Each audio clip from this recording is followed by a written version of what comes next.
คุณเคยรู้สึกไหมว่ากำลังถอยหลังเข้าครองทั้งที่ทำตามกฎทุกอย่างทนทำงานหนักอดทนกับเจ้านายเพื่อเงินเดือนขึ้นปีละครั้งอดออมประหยัดทุกทางเท่าที่จะทำได้มันชัดเจนอยู่แล้วว่าคุณกำลังทำงานกับระบบที่จะนำพาไปสู่ความสำเร็จทางการเงินแต่บางอย่างไม่เข้าท่ากฎที่ว่านี้มันชักไม่ชอบกลระบบต่างๆกลับล้มเหลวคุณชักหน้าไปถึงหลังเรื่องก้าวไปข้างหน้าเลยไม่ต้องพูดถึงเกษียณแล้วเหรอเลื่อนไปได้เลยทุกวันนี้ก็แค่รอดไปวันๆคุณอยากสร้างความมั่นคงทางการเงินและความมั่งคั่งแต่มันก็ไม่เป็นผลแล้วที่เล่นตามกฎมาตลอดมันจะพาเราไปถึงไหนหากคุณเปลี่ยนแปลงมุมมองเสียใหม่เปลี่ยนค่านิยมบางอย่างเปลี่ยนกฎเกณฑ์ไปบ้างคุณก็จะพบว่ามันมีอีกกฎหนึ่งที่เหมาะกว่าสำหรับคนที่อยากจะรวยในฐานะผู้เชี่ยวชาญด้านการเงินนักลงทุนและนักเขียนผู้ประสบความสำเร็จโรเบิร์ต คิโยซากิจะมาให้ข้อมูลที่จำเป็นให้คุณมีแผนการสร้างและขยายระดับความมั่งคั่งอย่างได้ผลจริงคิโยซากิเป็นนักเขียนติดอันดับขายดีของนิวยอร์กไทม์มีผลงานเช่นพ่อรวยสอนลูกและเรื่องอื่นๆงานเขียนของเขาสร้างยอดขายมากกว่า20ล้านเล่มทั่วโลกวันนี้คิโยซากิจะมาแบ่งปันแนวคิดที่พลิกโฉมธุรกิจของเขากับคุณในลักษณะเดียวกับที่พ่อรวยเคยแบ่งปันกับเขานี่จะเป็นข้อมูลที่คุณใช้เปลี่ยนแปลงชีวิตจากการทำงานเพื่อเงินไปสู่การให้เงินทำงานเพื่อคุณข้อมูลที่จะนำอิสรภาพมาสู่คุณได้เรื่องราวของพ่อรวยสอนลูกเป็นเรื่องของพ่อสองคนที่มีค่านิยมต่างกันและให้คำแนะนำที่แตกต่างกันโดยสิ้นเชิงซึ่งไม่มีเจตนาที่จะลบหลู่หรือเสียดสีค่านิยมของใครนะครับเพียงแต่ว่ายกความแตกต่างให้เห็นกันเท่านั้นตัวอย่างเช่นพ่อของผมมักจะสอนว่าตั้งใจเรียนทำการงานให้ดีหางานดีๆทำงานหนักเข้าไว้ใช้จ่ายอย่างประหยัดรู้จักเก็บออมอย่าสร้างหนี้แล้วก็มีแผนเกษียณอายุที่ดีนั่นคือสิ่งที่พ่อจนสอนผมแต่พ่อรวยกับสอนผมว่าลูกไม่มีทางรวยจากการทำแบบนั้นหรอกเพราะไม่มีใครรวยได้จากการทำตามแผนนั้นแต่คุณก็คิดว่าการรู้จักเก็บเงินเป็นวิธีสร้างเงินไม่ใช่หรือถ้าคุณพิจารณาค่าของเงินในระยะ40ปีก็จะเห็นว่าเงินมันถูกออกแบบในเชิงเศรษฐศาสตร์ให้มีมูลค่าลดลงทุกๆปีแล้วคุณจะมานั่งเก็บออมสิ่งที่ลดค่าลงทุกปีไปทำไมและนี่ก็มีความหมายสำหรับคนที่หวังพึ่งแผนเกษียณอายุว่าหลังจากวันที่เราเกษียณอายุไปค่าของเงินจะลดลงเรื่อยๆในขณะที่ค่าครองชีพกลับสูงขึ้นพ่อรวยผมบอกว่านี่เป็นคำแนะนำที่ไม่เข้าท่าและนี่เป็นเพียงค่านิยมที่ต่างกันแต่นี่มันขัดกับทุกอย่างที่เคยได้ยินมานะครับภาพที่สำคัญมากๆที่พ่อรวยแสดงให้ผมดูตอนที่ผมยังเด็กๆคือแผนภูมิที่เรียกว่าแผนภูมิเงิน4ด้านแต่ละด้านจะแสดงให้เห็นถึงคนแต่ละประเภทที่ประกอบกันขึ้นเป็นประชากรของโลกธุรกิจพ่อรวยบอกว่าในโลกธุรกิจมีคนที่จัดอยู่ในกลุ่ม E ซึ่ง E หมายถึง employee หรือลูกจ้างและพวกลูกจ้างนี้เองที่เราสามารถระบุพวกเขาได้จากค่านิยมหลักของพวกเขาในฐานะลูกจ้างไม่ว่าเป็นประธานบริษัทหรือพันโรงพวกเขาจะพูดเป็นเสียงเดียวกันว่าคำนั้นก็คือพวกเรามองหางานที่ปลอดภัยมั่นคงและมีสวัสดิการดีๆนั่นคือสิ่งที่ทำให้พวกเขามาเป็นลูกจ้างพวกค่านิยมหลักของเขาคือความมั่นคงอีกพวกหนึ่งใน4พวกคือเจ้าของธุรกิจหรือพวกที่เป็นนายตัวเองที่เรียกว่า self employ หรือกลุ่ม S และอีกก็เช่นกันนะครับพวกเขามีคำกล่าวเหมือนกันว่าถ้าอยากทำให้มันดีก็ต้องทำเอง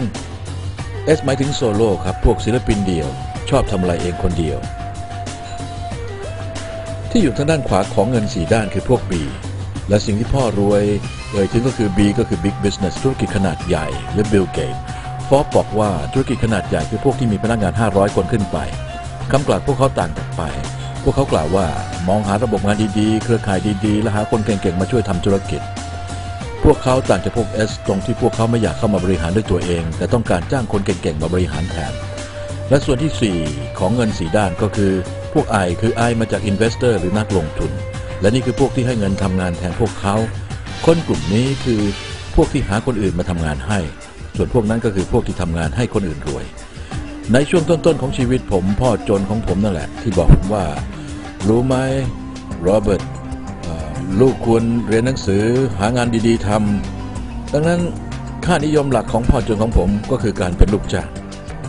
ท่านต้องการงานที่มั่นคงการเลื่อนตำแหน่งและเงินเดือนที่สม่ำเสมออะไรทำนองนั้นและพ่อรวยของผมก็อีกนั่นแหละที่พูดว่ารู้ไหมโรเบิร์ตถ้าลูกอยากจะรวยลูกต้องเรียนรู้วิธีสร้างธุรกิจซึ่งมันเป็นสิ่งที่เข้าท่าสำหรับท่านที่จะทำงานหนักเพื่อสร้างธุรกิจอะไรที่คุณเป็นเจ้าของมัน เป็นอะไรที่คุณถ่ายทอดตกทอดให้ทายาทรุ่นหลังได้ในขณะที่พ่อจนของผมสอนให้ทำงานหนักพ่อรวยก็สอนว่าทำไมต้องทำงานหนักกับสิ่งที่คุณไม่มีวันเป็นเจ้าของและอาจจะถูกไล่ออกทุกเมื่อและนี่เป็นค่านิยมที่แตกต่างกันอีกประการหนึ่งพ่อรวยแนะนำให้ผมเรียนรู้วิธีจะเป็นเจ้าของธุรกิจและเป็นนักลงทุนและนี่แหละครับก็คือความแตกต่างที่สำคัญในด้านนี้ของด้านเงิน4ด้านคนพวกนี้ทำงานเพื่อความมั่นคงพวกเขาทำงานเพื่อหาเงินเลี้ยงชีพในอีกด้านหนึ่งค่านิยมที่พวกเขาต้องการก็คือพวกเขาต้องการอิสรภาพพวกเขาไม่ต้องการที่มารับจ้างทำงานอีกต่อไปพวกเขาไม่อยากต้องทำงานไปตลอดชีวิตดังนั้นความงดงามของการสร้างธุรกิจและการเรียนรู้การลงทุนคือสร้างรายได้ที่ไม่ต้องออกแรงทำงานหรือ passive income คือคุณทำงานหนักเพียงไม่กี่ปีแรกแล้วก็มีรายได้หลั่งไหลเข้ามาถึงคุณยังไม่จบสิ้นไปตลอดชีวิตแล้วจากธุรกิจต่างๆมากมายคุณจะเลือกธุรกิจประเภทไหนล่ะเหตุผลหนึ่งที่ผมเลือกธุรกิจเครือข่ายให้เป็นธุรกิจที่สมบูรณ์แบบก็เพราะบริษัทเหล่านี้จะทำงานร่วมกับคุณเพื่อสร้างทักษะทางธุรกิจให้คุณและสร้างให้คุณร่ำรวยขอให้ระลึกว่ามันไม่ใช่เงินที่ทำให้คุณรวยนะครับแต่มันเป็นทักษะทางธุรกิจและนี่คือเหตุผลว่าทำไมมันจึงเป็นธุรกิจที่สมบูรณ์แบบใช้เวลานานเท่าที่ต้องการเพื่อให้ได้ทักษะในการทำเงินเป็นทักษะที่ใช้ได้ชั่วชีวิตอีกประเด็นหนึ่งคือการลงทุนที่ต่ำมากไม่มีที่ไหนแล้วครับที่สามารถเริ่มต้นธุรกิจด้วยเงินไม่กี่ร้อยไม่กี่พันบาทแถมยังได้ทักษะธุรกิจด้วยสำหรับคนที่ต้องการย้ายจากซีกซ้ายมาสู่ซีกขวาผมแนะนำให้เข้ามาสู่ธุรกิจเครือข่ายที่คุณสามารถเริ่มต้นได้ในราคาต้นทุนที่ต่ำและนี่คือเหตุผลที่ผมแนะนำให้ทุกคนหันมาพิจารณาธุรกิจเครือข่ายถ้าหากคุณอยากสร้างธุรกิจอย่าง Microsoft ก็คงต้องใช้เงินนับร้อยนับพันล้านแต่ธุรกิจเครือข่ายให้โอกาสคุณเริ่มต้นโดยการลงทุนที่ต่ำพวกเขาก็ยังอดทนกับคุณใช้เวลาให้กับคุณเพื่อย้ายฝั่งมาอยู่ฝั่งนี้และเหตุผลที่เป็นเวลาเป็นสิ่งที่สำคัญสำหรับคนส่วนใหญ่ก็เพราะมันต้องใช้เวลาที่จะเปลี่ยนค่านิยมเหล่านั้นและที่สำคัญกว่านั้นก็คือเมื่อคุณใช้เวลาไปแล้วประมาณ1ปี2ปีหรือ5ปีไม่ว่าจะนานเท่าไหร่ทันทีที่คุณเห็นคุณค่าที่เป็นคุณค่าหลักของด้านนี้มันก็ไม่มีอะไรมาหยุดคุณได้อีกแล้วล่ะครับทุกวันนี้ผมไม่มีวันกลับไปทำงานอีกแล้วหาไปทำไมล่ะครับผมขออยู่ด้านนี้ดีกว่าอยู่สร้างบริษัทจ่ายภาษีน้อยๆทำรายได้มากๆแต่กุญแจสำคัญก็คือคนคนนั้นจะต้องเปลี่ยนค่านิยมจากพ่อจนมาสู่ค่านิยมของพ่อรวยและนี่คือสิ่งในความโดดเด่นของธุรกิจเครือข่ายพวกเขาให้เวลากับคุณพร้อมด้วยการลงทุนที่ต่ำทำงานไปกับคุณจนกว่าคุณจะย้ายมาด้านที่สำเร็จทรัพย์สินอย่างหนึ่งที่คนเราสร้างได้คือสร้างธุรกิจมันเป็นสิ่งที่ฉลาดที่คนเราพึงกระทำแต่เขาบอกกันมาว่าทำงานเป็นมนุษย์เงินเดือนเป็นหนทางสู่ความสำเร็จที่แน่นอนนะหลายปีมาแล้วผมตัดสินที่จะไม่เป็นมนุษย์เงินเดือนอีกต่อไปผมสร้างคุณค่าได้น้อยกว่าจำได้ไหมครับว่าพ่อจนผอมจนว่าให้เรียนหนังสือหางานดีๆทำไม่ว่าจะเป็นงานราชการหรือบริษัทใหญ่ๆแต่พ่อรวยกับสอนผมว่าจะไปทุ่มเทกับสิ่งที่ไม่มีวันเป็นของเราไปทำไมเราเอาตำแหน่งไปขายก็ไม่ได้งานของเราไปตกทอดไปสู่ลูกหลานก็ไม่ได้การเป็นลูกจ้างจึงดูไม่เข้าท่าเลยสำหรับผมว่ามันดูเข้าท่ากว่าที่จะสร้างธุรกิจแล้วก็จ้างคนอื่นมาทำงานเหตุผลในประการหนึ่งก็คือคุณไม่สามารถควบคุมอะไรได้เลยในฐานะลูกจ้างเช่นคุณอาจจะถูกไล่ออกได้ทุกเมื่อหรือทุกวันนี้มีสิ่งที่เรียกว่าการควบรวมกิจการที่บริษัทหนึ่งไปซื้อกิจการจากบริษัทหนึ่งดังนั้นคุณอาจจะเป็นพนักงานชั้นยอดของบริษัทคุณแต่อีกบริษัทหนึ่งที่เข้ามาซื้อกิจการอาจจะเปิดคุณก็ได้แต่เดี๋ยวก่อนมันฟังดูเข้าทีจนเกือบเกินความจริงนี่มันเป็นพวกแผนรวยทางลัดอีกหรือเปล่านี่ไม่ใช่สูตรรวยทางลัดแน่นอนครับคุณไม่สามารถทำมันสำเร็จเพียงข้ามคืนมันต้องใช้เวลาผมจำตอนแรกๆที่ผมย้ายจากด้านซ้ายไปอีกด้านหนึ่งนั่นมันหลายปีมาแล้วตอนที่ผมลาออกจากงานและผมต้องอาศัยรายได้จากบริษัทที่ผมสร้างขึ้นมาเพื่อเลี้ยงตัวเองดังนั้นผมจึงเข้าใจความกลัวนี้ดีสิ่งสำคัญที่ต้องจดจำเอาไว้ก็คือมีคนอยู่2พวกในโลกนี้พวกหนึ่งคือพวกที่จะบอกคุณว่าคุณไม่มีวันทำสำเร็จหรอกและก็มีคนอีกแบบนี้มากมายที่ผมรู้จักทั้งเพื่อนฝูงและญาติพี่น้องที่พูดว่าแกมันโง่อย่าไปทำอะไรแบบนั้นส่วนพวกที่2คือพวกที่พูดว่าลุยไปเลยคุณทำได้ไม่ต้องกังวลอะไรเราจะช่วยคุณดังนั้นสิ่งที่สำคัญคือการให้การสนับสนุนเพื่อนฝูงและญาติพี่น้องจุดเด่นของธุรกิจเครือข่ายก็คือ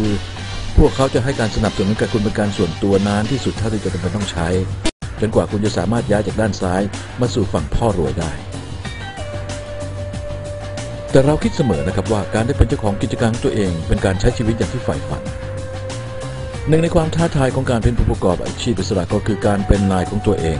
เป็นศิลปินเดี่ยวอย่างพวกคุณที่อยู่ในกลุ่ม S คุณอยู่แบบตัวคนเดียวทำทุกอย่างด้วยตนเองหมดในขณะที่พวกฝั่ง B จะเป็นส่วนหนึ่งของทีม จะต้องพึ่งพาทีมของคุณและเชื่อใจทีมของคุณดังนั้นปัญหาของการเป็นพวกกลุ่ม S ก็คือสมมติว่าคุณเกิดประสบอุบัติเหตุรายได้ของคุณก็หยุดลงก็สมมติว่าถ้าอายุมากขึ้นและไม่ได้ออมเงินไว้พอเพียงที่จะเกษียณนั่นหมายความว่าคุณอาจจะต้องทำงานไปตลอดชั่วชีวิตเพราะคุณไม่มีอะไรที่จะพึ่งอาศัยได้ไม่มีทีมที่คุณจะพึ่งได้เลยดังนั้นปัญหาประการหนึ่งของพวกกลุ่ม S ก็คือคนส่วนใหญ่กล่าวไว้ว่าเป็นสิ่งที่น่าพอใจที่สุดการทำงานคนเดียวนั่นคือคุณอยู่คนเดียวอยู่ลำพังจริงๆนะครับส่วนตัวผมพอใจที่จะพึ่งทีมมากกว่าพวกเขาพึ่งผมได้และผมก็พึ่งพวกเขาได้มันดูจะเป็นหนทางที่ฉลาดนะแต่การเปลี่ยนแปลงก็เป็นเรื่องยากแล้วต่างรู้ดีนะครับว่าโลกได้เปลี่ยนไปแล้วบางครั้งสิ่งที่ยากที่สุดคือการเปลี่ยนตัวเองในฐานะที่มีคนอายุเป็นคนที่มีอายุมากคนหนึ่งผมก็รู้ว่ายิ่งแก่ตัวก็ยิ่งติดกับวิธีเดิมๆและนี่ก็เป็นอีกสิ่งหนึ่งที่ธุรกิจเครือข่ายมอบให้ผู้คนและนี่แหละทำให้มันเป็นธุรกิจที่สมบูรณ์แบบพวกเขาเปิดโอกาสให้คุณใช้เวลาได้เต็มที่